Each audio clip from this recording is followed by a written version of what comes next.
इक ओंकार सतनाम करता पुरख निर्भव निर्वैर अकाल मूरत आजूनी सैभं गुर प्रसाद। आसा महला पहला वार सलोका नाल श्लोक भी मिले पहले के लिखे टुंडे असराज की धुनी। श्लोक महला पहला बलहारी गुर आपने दिहाड़ी सदवार जिन मानस ते देवते किए करत न लागी वार। मल्ला दूजा जे सौ चंदा उगवे सूरज चढ़े हजार एते चानण होंदिया गुर बिन घोर अंधार। मल्ला पहला नानक गुरु न चेतनी मन अपने सुचेत छुटे तिल बुआड़ ज्यों सुने अंदर खेत। खेते अंदर छुटिया कौ नानक सोनाए फलिए फुलिए बपुड़े भीतन विच सुआओ पौड़ी। आपी ने आप साजियो आपी ने रचियो नाम दुई कुदरत साजिए करयासन डिठो चाओ। दाता करता आप तू तुस देवे करे पसाओ तू जानो ही सबसे दिल से जिंद को आओ। कर आसन डिठो चाओ कर आसन डिठो चाओ। जगत गुरु बाबा गुरु नानक देव जी महाराज की अदुੱਤੀ रचनावां दे चों एक महान अमर कलाम आप जी की पावन बाणी जिसका नाम आसा दीवार है। सियाणियां दा ऐसा कहना है कि आसा राग दे जन्मदाता भी गुरु नानक देव जी महाराज ने, क्योंकि संगीत दे ग्रंथां दे आसा ते माज राग मिलदा नहीं। लिहाजा सियाणियां दा ऐसा कहना ये दो राग गुरु नानक देव जी महाराज की देन ने। इस राग दे सतगुरु देव जी महाराज ने जिहड़ी अपनी अगम्मी रचना उचारण की है उसका नाम है आसा दीवार। वार ओ कलाम ओ बाणी जो जंगी तर्ज नाल उचारण की जाती है और ये कुछ सुभावक ही ऐसा हो गया है कि वार शब्द के अर्थ इत्थे भी जंगी ने। जंगी तरस दे नाल उचारण की हुई बाणी। हिंदुस्तान जिथे संतां महापुरुषां दा देश है उथे सूरबीर महाबली ते जोधियां दा देश भी ये रहा है। इस दे विच गाहे बगाहे जो जोधे पैदा होंदे रहे सूरमे पैदा होंदे रहे ढाडी लोग जो वास्तविक किसी हद तक छंदाबंदी स्वयं करके ते सूरमे दी किसी महापुरुष की उपमा करनी इस तरह के पुरुषों को कहा जाता सी ढाडी। ये धुन भी खुद बनाते सन, ये तर्ज खुद अपने अंदरों पैदा करते सन। लिहाजा आसा दीवार दे उत्ते जिहड़ी धुन चढ़ी हुई है उस धुन का नाम है टुंडे असराजे की धुन। एक असराज नाम का राजा होया है जो वास्तविक टुंडा सी, एक हाथ सी उसका, लेकिन एक हाथ दे होंदे होया भी उहदी सूरबीरता दा सिक्का चारों पासे जमया होया सी। उहदी सियाणप बड़ी दूर दराज तक फैली हुई सी और उसने अपनी सियाणप ते अपने बाहुबल दे नाल बहुत कुछ प्राप्त किया होया सी और चारों पासे उसदा दबदबा सी। सियाणे ढाडी लोगां आप दी उपमा दे असराज दी उपमा दे जो गीत गाए ते जिस तरज दे गाए जिस धुन दे गाए उस धुन का नाम पै गया टुंडे असराजे की धुन। उंज गुरु ग्रंथ साहब जी महाराज दे वारां दे उपर इस तरीके दियां 9 धुनां चढ़ियां हुई ने, जेदे एक ए धुन है, फिर चंद्रहाड़ा सोइयां की धुनी गवनी, लल्ला बहलीमा की धुनी गावनी, ये इत्यादक ये धुना ने। एक तर्ज, ऐसी तर्ज जो किसी संगीतकार दे नाल ही जुड़ के रह गई और उस दे नाल जुड़ के रह गई जिसकी उपमा विच वो गीत की तर्ज उचारण की गई। ये धुना गुरु अर्जन देव जी महाराज नूं इतनियां प्यारियां लगियां, इतनियां चंगियां लगियां कि आपने उन्हां धुनां नूं भी गुरु ग्रंथ साहब जी महाराज दे थां दे दित्ती। गुरु ग्रंथ साहब जी महाराज जिथे कविता साहित्य दे अदुੱਤੀ खजाने ने, ज्ञान दे महासागर ने, उत्थे संगीत दे भी महान अथाह न मुकण वाले सागर ने।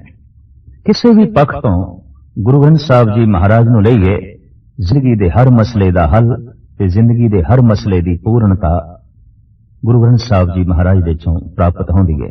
चाहे ज्ञान दे पक्ष नूं लईए, विज्ञान दे पक्ष नूं लईए, समाज दे पक्ष नूं लईए, राजनीति दे पक्ष नूं लईए, संगीत साहित्य ते कला दे पक्ष तो लईए, गुरु ग्रंथ साहब जी महाराज हर पक्ष दे संपूर्ण ने, मुकम्मल ने। साहिब श्री गुरु नानक देव जी महाराज दीयां अगम्मी बाणियां जपजी साहब, सिद्ध गोष्ठ, तुखारी 12 माह, इस तरह दीयां महान बाणियां दे चों ही आप दी एक महान बाणी है आसा दीवार। इस दे दर्शन, सफा, अध्यात्मकता और भाव, इन्हां सारे धार्मिक चिन्हां नूं गुरु नानक देव जी महाराज ने बड़े सोहने ढंग नाल उजागर कीता है। गुरु ग्रंथ साहब जी महाराज की बनी हुई मर्यादा के मुताबिक इस बाणी के उपर भी पहले मंगलाचरण है, लिहाजा उस दे अखरी अर्थ एक ओंकार, वो एक है जिस तो उत्पत्ति, पालना ते नाश हो रहा है। वो सत स्वरूप है, उदा नाम सत है। वो कृत नहीं करता है और ऐसा करता है कि अपनी कृत विच पूरा होया है, व्यापक है। वो भय तो रहत है, वह तो रहत है, काल तो रहत है, लेकिन कल्पना मात्र नहीं है, मूर्तिमान है। वो जन्म विच नहीं है और सुते सित अपने आप तो आप ही प्रकाशमान है।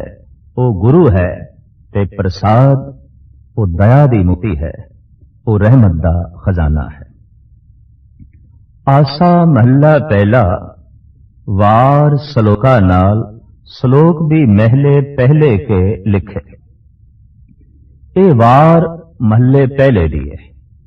ये सारी दी सारी वार जिस दे जितनियां पौड़ियां ने साहिब श्री गुरु नानक देव जी महाराज दियां उचारण कीतियां ने, लेकिन ये शब्द जिहड़े नाल जुड़े ने, सलोक ही महले पहले के, सिर्फ पौड़ी ही गुरु नानक देव जी महाराज की उचारण कीती हुई नहीं, सलोक भी गुरु नानक देव जी महाराज उचारण किए हुए ने। वार शुद्ध रूप दे सिर्फ पौड़ियां ही ने, सलोक गुरु अर्जन देव जी महाराज ने बाद विच जोड़े ने।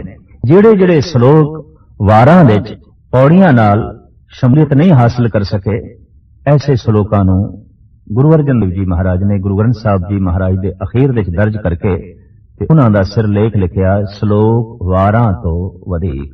वो सलोक जो वारां विच नहीं समा सके, वारां दे नाल नहीं जोड़ जा सके।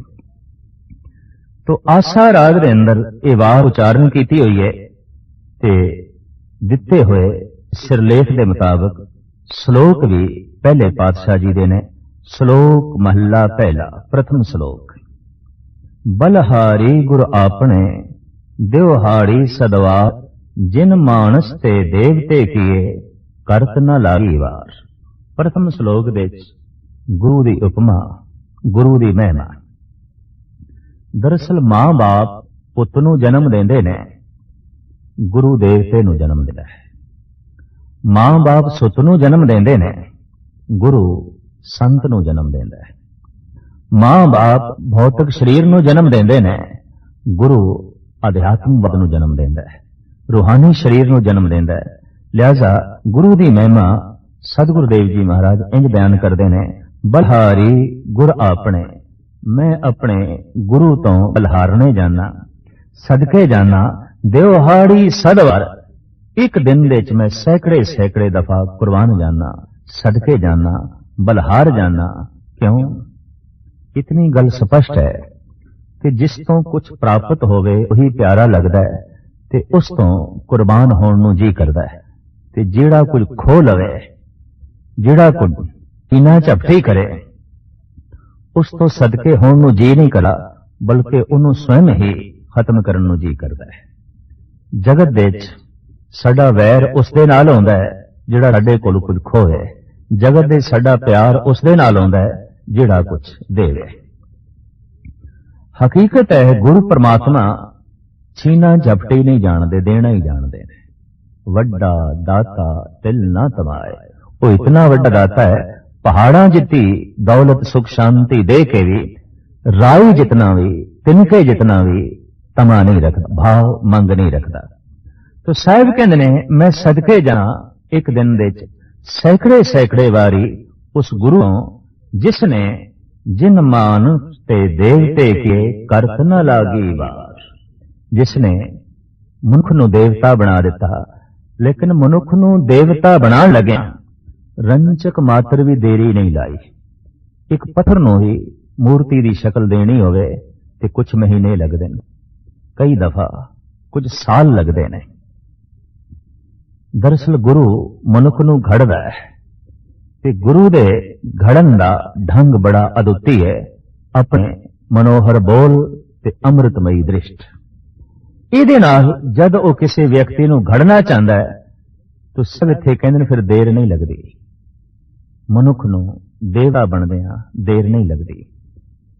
इसनूं शायद इंज भी नानक नदरी नदर दे निहाल, आम जगत ते नहीं जानदा है कि जबान नाल कुछ बोले जाते ने, पर नहीं अध्यात्मक दुनिया च ऐसा भी आख्या जाता है कि अखां भी बोलदियां ने, और अखां की भाषा कुछ होर है। अखां नफरत भी प्रगट करदियां ने, अखां प्यार भी प्रगट करदियां ने, अखां प्रेम भी प्रगट करदियां ने, अखां अपने विचों अमृत दीआं लहरां भी छड्डदियां ने, अखां दे चों जहर भी उबल उबल के पैंदी है। और जैसे जैसे मनुख का मानसिक मंडल अति सूक्ष्म होता है, मनुख नूं अखां दी भाषा पढ़न दी जाच आ जाती है, और ये अपने आप दे एक विशेष कला है। गुरु जद किसे नूं घड़दा है उनका दृष्ट राही घड़दा है, वचन राही पिछा करते और दृष्ट राही आशा, वचन राही मन बल दिता और दृष्ट दे राही देवता बना दिता, चानना प्रकाश दे दिता, नूर दे दिता। तो सारे मानस ते देवते किए करत न लागी वार, रंग मात्र भी देर नहीं लगी उस गुरु नूं मनुखा तो देवते बनांदा। महला दूजा। अगला श्लोक साहिब श्री गुरु अंगद देव जी महाराज का उचारण किया है, जिस विच आप फरमान करते ने, जे सो चंदा उगवे सूरज चढ़े हजार, इथे चन होंदिया गुरु बिन घोर अंधार। पृथ्वी दे उत्ते दो ही महान दीपक ने जो चानना वंडदे ने, सूरज चंद्रमा। भौतिक पदार्थ सानू सूरज की रोशनी नाल दिखाई देंदे ने, संसार सानू सूरज की रोशनी नाल दिखाई देंदा है, पर निरंकार ते गुरु की रोशनी नाल ही दिखाई देगा, गुरु के चानने नाल ही दिखाएगा। इंज कह लईए गुरु एक ज्योति है, गुरु एक जोत है, गुरु एक फिलसफा है, गुरु एक नूर है, गुरु तन नहीं, गुरु एक महान रोशनी है, महान विचार है, महान नूर है। सूरज का चानना बाहर पदार्थ का ज्ञान दे देंदा है, उसकी असलियत साडे सामने रख देंदा है। अंधकार दे विच कुछ भी नहीं पता चलता किहड़ी चीज किथे पई है और किहड़ी चीज की है। इस सब कुछ का बोध सूरज की रोशनी दे विच पता चलता है, पर मैं कौन हाँ, मैं की हाँ, ये ते गुरु ज्योति गुरु दे चने तो ही पता चलता है, गुरु की रोशनी तो ही पता चलता है।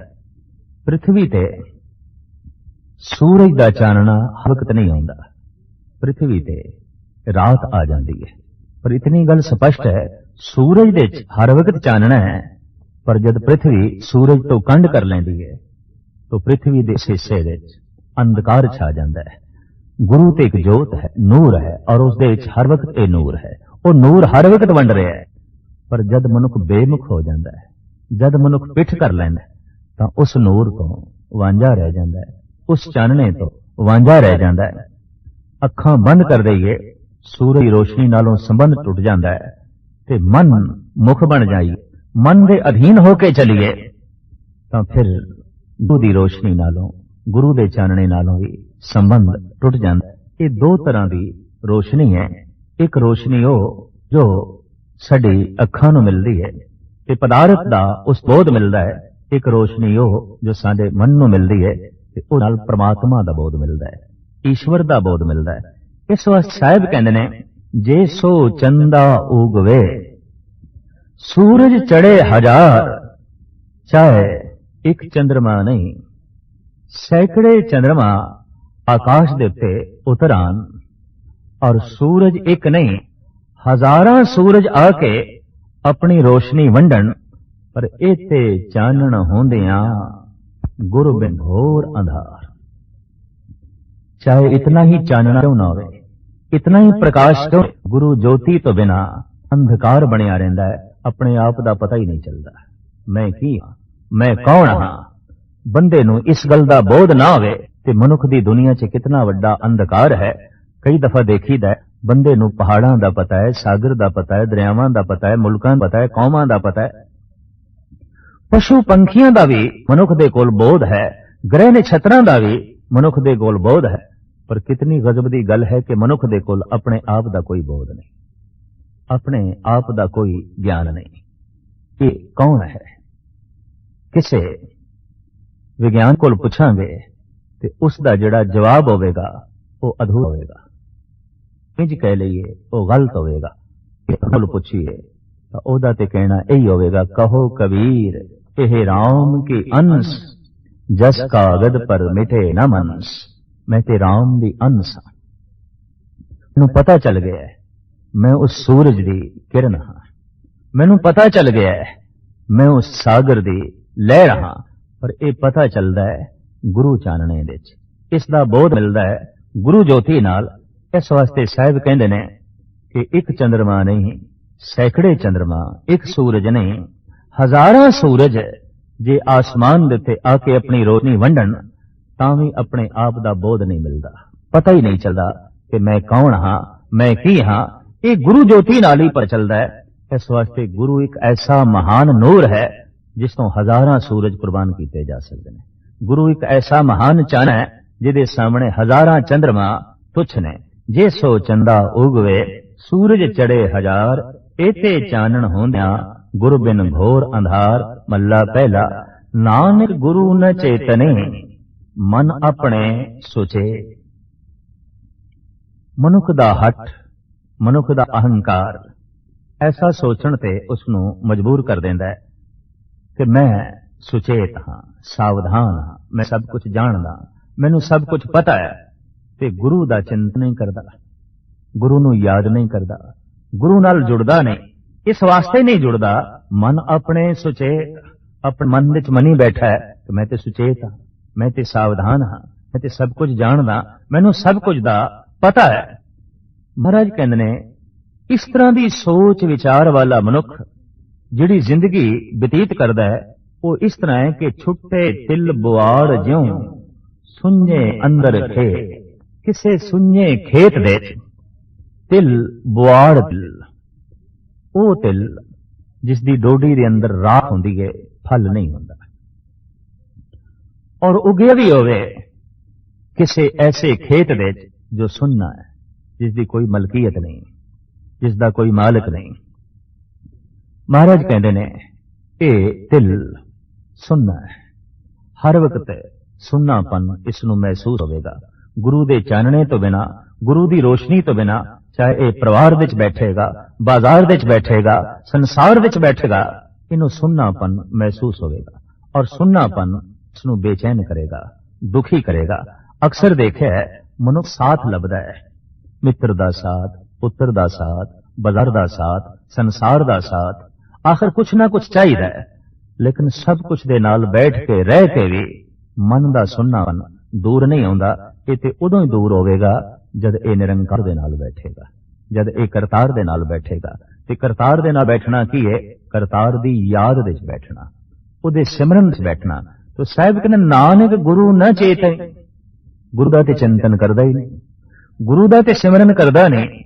ਔਰ ਨਾ ਕਰਨ ਦਾ ਕਾਰਨ ਕੀ? ਮਨ ਆਪਣੇ ਸੁਚੇਤ। ਜੈਸੇ ਜੈਸੇ ਮਨੁੱਖ ਦੀ ਇਹ ਸੋਚਣੀ ਵੱਧਦੀ ਹੈ ਕਿ ਮੈਂ ਸਭ ਕੁਝ ਜਾਣਦਾ ਹਾਂ, ਵੈਸੇ ਵੈਸੇ ਸਭ ਕੁਝ ਜਾਣਨ ਤੋਂ ਇਹ ਰਹਿ ਜਾਂਦਾ ਹੈ। ਹਕੀਕਤ ਹੈ, ਜੈਸੇ ਜੈਸੇ ਇਸ ਦਾ ਅਹੰਕਾਰ ਵੱਧਦਾ ਹੈ ਕਿ ਮੈਨੂੰ ਬਹੁਤ ਕੁਝ ਪਤਾ ਹੈ, ਦਰਅਸਲ ਬਹੁਤ ਕੁਝ ਤੋਂ ਇਸ ਦਾ ਸੰਬੰਧ ਟੁੱਟ ਜਾਂਦਾ ਹੈ। ਜੈਸੇ ਜੈਸੇ ਇਹਦੇ ਸੰਸਾਰੀ ਅਕਲ ਤੇ ਸੰਸਾਰੀ ਪੜ੍ਹਾਈ ਇਸ ਨੂੰ ਮਜਬੂਰ ਕਰਦੀ ਹੈ ਕਿ ਮੇਰੇ ਕੋਲ ਬਹੁਤਾ ਗਿਆਨ ਹੈ, ਮੇਰੇ ਕੋਲ ਬਹੁਤਾ ਗਿਆਨ ਹੈ। ਦਰਅਸਲ ਬਹੁਤੇ ਗਿਆਨ ਦੀ ਹੋਂਦ ਤੇ ਬਹੁਤੇ ਗਿਆਨ ਦਾ ਮਾਣ ਬਹੁਤੇ ਅਗਿਆਨ ਨੂੰ ਇਕੱਠਾ ਕਰ ਦਿੰਦਾ ਹੈ, ਬਹੁਤੀ ਨਾਸਮਝੀ ਨੂੰ ਇਕੱਠਾ ਕਰ ਦਿੰਦਾ ਹੈ। ਤੇ ਸਾਹਿਬ ਕਹਿੰਦੇ ਨੇ ਮਨ ਦੇ ਸਮਝੀ ਬੈਠਾ ਹੈ ਕਿ ਮੈਂ ਸਭ ਕੁਝ ਜਾਣਦਾ, ਮੈਨੂੰ ਸਭ ਕੁਝ ਪਤਾ ਹੈ, ਤੇ ਗੁਰੂ ਦਾ ਚਿੰਤਨ ਨਹੀਂ ਕਰਦਾ। ਐਸਾ ਮਨੁੱਖ ਇਸ ਢੰਗ ਨਾਲ ਜ਼ਿੰਦਗੀ ਬਤੀਤ ਕਰਦਾ ਹੈ ਜਿਵੇਂ ਕਿਸੇ ਸੁੰਨੇ ਖੇਤ ਦੇ ਵਿੱਚ ਉਹ ਤਿਲ ਜਮਿਆ ਹੋਵੇ ਜਿਹਦੇ ਅੰਦਰ ਫਲ ਕੋਈ ਨਹੀਂ, ਕਾਲਕ ਹੀ ਕਾਲਕ ਹੈ, ਬੁਆੜ ਹੈ। ਖੇਤੇ ਅੰਦਰ ਛੁੱਟਿਆ ਕਹੋ ਨਾਨਕ ਸੋਨਾ। ਇਸ ਤਰ੍ਹਾਂ ਇਹ ਤਿਲ ਖੇਤ ਦੇ ਛੁੱਟੜ ਹੈ, ਕੋਈ ਮਾਲਕ ਨਹੀਂ ਹੈ। ਕਹੋ ਨਾਨਕ ਸੋਨਾ, ਉਹਦਾ ਸੌ ਨਹੀਂ ਹੈ ਕੋਈ, ਉਸ ਦਾ ਕੋਈ ਮਾਲਕ ਨਹੀਂ ਹੈ। ਫਲੀਏ ਫੁੱਲੀਏ ਬਪੁੜੇ ਭੀਤਨ ਵਿੱਚ ਸੁਆਓ। ਸਾਹਿਬ ਕਹਿੰਦੇ ਨੇ ਫਲਦਾ ਤੇ ਉਹ ਵੀ ਹੈ, ਐਸਾ ਨਹੀਂ ਕਿ ਉਹ ਤਿਲ ਫਲਦਾ ਨਹੀਂ, ਫਲਦਾ ਹੈ, ਉਹਨੂੰ ਫੁੱਲ ਵੀ ਲੱਗਦੇ ਨੇ, ਪੱਤੇ ਵੀ ਲੱਗਦੇ ਨੇ, ਹਵਾ ਨਾਲ ਲਹਿਰਾਂਦਾ ਵੀ ਹੈ, ਆਪਣੀ ਹੋਂਦ ਨੂੰ ਪ੍ਰਗਟ ਵੀ ਕਰਦਾ ਹੈ। ਪਰ ਸਾਹਿਬ ਕਹਿੰਦੇ ਨੇ ਭੀਤਨ ਵਿੱਚ ਸੁਆਓ। ਡੋਡੀ ਨੂੰ ਤੋੜ ਕੇ ਦੇਖੀਏ, ਅੰਦਰ ਝਾਤੀ ਮਾਰ ਕੇ ਦੇਖੀਏ ਤੇ ਅੰਦਰ ਰਾਖ ਹੁੰਦੀ ਹੈ, ਸਵਾਹ ਹੁੰਦੀ ਹੈ। ਗੁਰੂ ਤੋਂ ਬੇਮੁਖ ਹੋਇਆ ਮਨੁੱਖ ਵੀ ਫਲੀਭੂਤ ਤੇ ਹੁੰਦਾ ਹੈ, ਧਨ ਕਰਕੇ ਵੀ ਫਲੀਭੂਤ ਹੁੰਦਾ ਹੈ, ਔਰ ਔਲਾਦ ਕਰਕੇ ਵੀ ਫਲੀਭੂਤ ਹੁੰਦਾ ਹੈ, ਸਾਜ਼ੋ ਸਮਾਨ ਕਰਕੇ ਵੀ ਫਲੀਭੂਤ ਹੁੰਦਾ ਹੈ, ਪਦ ਪ੍ਰਤਿਸ਼ਠਾ ਕਰਕੇ ਵੀ ਫਲੀਭੂਤ ਹੁੰਦਾ ਹੈ। ਔਰ ਉਸ ਦਾ ਫਲੀਭੂਤ ਹੋਣਾ ਚਾਰੋਂ ਪਾਸੇ ਦਿਖਾਈ ਵੀ ਦਿੰਦਾ ਹੈ, ਬਈ ਤੇ ਬਹੁਤ ਫਲੀਭੂਤ ਹੋਇਆ। ਐਸਾ ਨਹੀਂ ਹੈ ਕਿ ਭਗਤ ਫਲੀਭੂਤ ਹੁੰਦੇ ਨੇ, ਨਾਸਤਿਕ ਵੀ ਫਲੀਭੂਤ ਹੁੰਦੇ ਨੇ। ਐਸਾ ਨਹੀਂ ਕਿ ਦਿਆਲੂ ਫਲੀਭੂਤ ਹੁੰਦੇ ਨੇ, ਬਲਕਿ ਜ਼ਾਲਮ ਵੀ ਫਲੀਭੂਤ ਹੁੰਦੇ ਨੇ। ਸਿਰਫ ਐਸਾ ਹੀ ਨਹੀਂ ਕਿ ਅਧਿਆਤਮਕ ਗਿਆਨੀ ਹੀ ਫਲੀਭੂਤ ਹੁੰਦੇ ਨੇ, ਮਹਾ ਅਗਿਆਨੀ ਵੀ ਫਲੀਭੂਤ ਹੁੰਦੇ ਨੇ। ਔਰ ਇਹ ਜ਼ਰੂਰੀ ਨਹੀਂ ਕਿ ਸਿਰਫ ਦੇਵਤੇ ਹੀ ਫਲੀਭੂਤ ਹੁੰਦੇ ਨੇ, ਰਾਖਸ਼ ਵੀ ਫਲੀਭੂਤ ਹੁੰਦੇ ਨੇ, ਦੈਂਤ ਵੀ ਫਲੀਭੂਤ ਹੁੰਦੇ ਨੇ। ਅਜ਼ਮੀ ਨਹੀਂ ਹੈ ਕਿ ਸ਼ਰੀਫ ਮਨੁੱਖ ਹੀ ਫਲੀਭੂਤ ਹੁੰਦੇ ਨੇ, ਬਲਕਿ ਸ਼ੈਤਾਨ ਵੀ ਫਲੀਭੂਤ ਹੁੰਦੇ ਨੇ। ਪਰ ਸ਼ੈਤਾਨ ਦਾ ਫਲੀਭੂਤ ਹੋਣਾ, ਰਾਖਸ਼ ਦਾ ਫਲੀਭੂਤ ਹੋਣਾ, ਨਾਸਤਿਕ ਦਾ ਫਲੀਭੂਤ ਹੋਣਾ ਇੰਜ ਹੈ। ਸਾਹਿਬ ਕਹਿੰਦੇ ਜੈਸੇ ਕਿਸੇ ਛੁੱਟੇ ਤਿਲ ਹੈ, ਛੁੱਟੇ ਖੇਤ ਦੇ ਵਿੱਚ, ਬਿਨਾਂ ਮਾਲਕ ਦੇ ਖੇਤ ਦੇ ਵਿੱਚ ਕੋਈ ਬੂਟਾ ਉਗਿਆ ਹੈ ਤਿਲ ਦਾ, ਮਾਲਕ ਕੋਈ ਨਹੀਂ ਹੈ, ਨਿਖਸਮ ਹੈ। ਹਕੀਕਤ ਹੈ ਕਿ ਮਾਲਕ ਨਾ ਹੋਵੇ ਤੇ ਚਿੰਤਾਵਾਂ ਬਹੁਤ ਸਹੇੜ ਲੈਂਦੀਆਂ।